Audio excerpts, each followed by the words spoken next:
Stéphanie est la vétérinaire en chef. Sur le site, aucun animal n'entre sans une inspection préalable du CIVAP, garant de la bonne santé des animaux. Je vais attendre que vous sortiez l'animal je vais vous le donner du van et puis voilà, je récupérerai le certificat.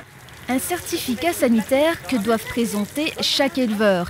Car ici, poules, vaches, cochons, ce sont pas moins de 600 animaux qui vont devoir cohabiter pendant ces 3 jours à Ténè. C'est le laissez-passer en fait, qui certifie, qui a été fait donc par un vétérinaire sanitaire et qui nous atteste que le cheval a été examiné par un vétérinaire, qu'il a subi les traitements qui étaient demandés par le certificat de la foire, donc un traitement antiparasitaire interne et un traitement antiparasitaire externe.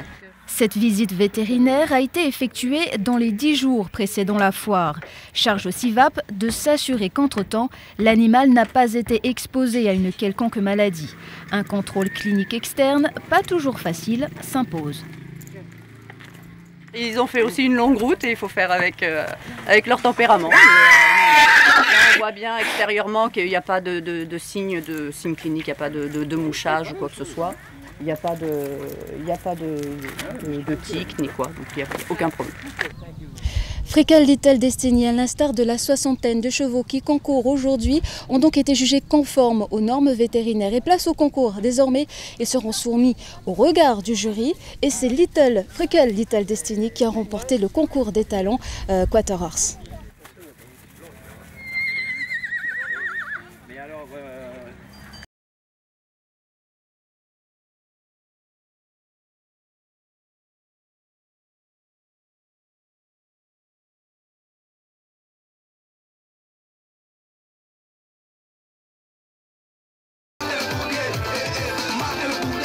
Coiffés de leurs plus beaux Stetson, les visiteurs sont venus admirer les plus belles bêtes du cru calédonien, mais surtout plonger dans une folle ambiance texane.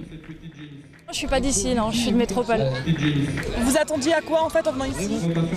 À une grosse fête de cow-boys. C'est le cas? Ouais, pour le moment c'est le cas, ouais.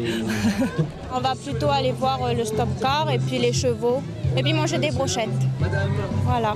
Donc surtout changer d'air en fait. Oui, voilà, pour changer d'air aussi, c'est loin de Nouméa et puis profiter un peu de monter en brousse aussi. Mais la foire de Bourail, c'est surtout une vitrine incontournable pour nos éleveurs.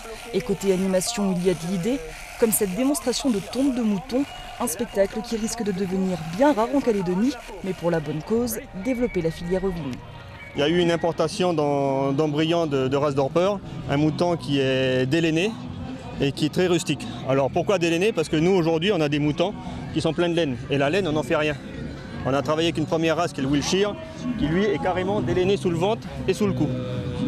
C'est un avantage pour nous qui sommes tendeurs mais pas professionnels, on gagne du temps. Gagner en temps et en effort, c'est l'objectif de ces éleveurs qui restent solides malgré un contexte difficile.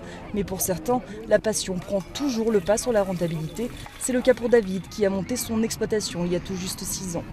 Je suis obligé d'avoir un travail à côté parce que malheureusement c'est très difficile de vivre de l'élevage, voire impossible à l'heure actuelle. Le prix du foncier, les infrastructures à mettre en place pour pouvoir avoir une bonne exploitation, c'est des coûts très lourds. Et l'amortissement, c'est pas rentable. Partout dans ces allées, des initiatives de ce type sont développées pour tenter de sauver l'élevage calédonien. Et actuellement, difficile de sensibiliser le grand public dont l'engouement semble s'essouffler. Il est 1h30, on pourrait dire que le restaurant devrait encore être plein au moins pendant 1 heure. C'est un petit peu plus creux que d'habitude, c'est pas comparable avec l'année dernière où il a fait un temps exécrable, mais c'est vrai qu'il manque un petit peu de monde encore et que ça va être un petit peu dur pour tout le monde. Il y a trop de manifestations déjà qui se déroulent en même temps. Les gens peuvent pas se diviser en 4, alors donc ils vont au plus près de chez eux et à ce qu'ils préfèrent. Mais pas de conclusion hâtive, les organisateurs tablent sur une plus grande fréquentation demain dimanche.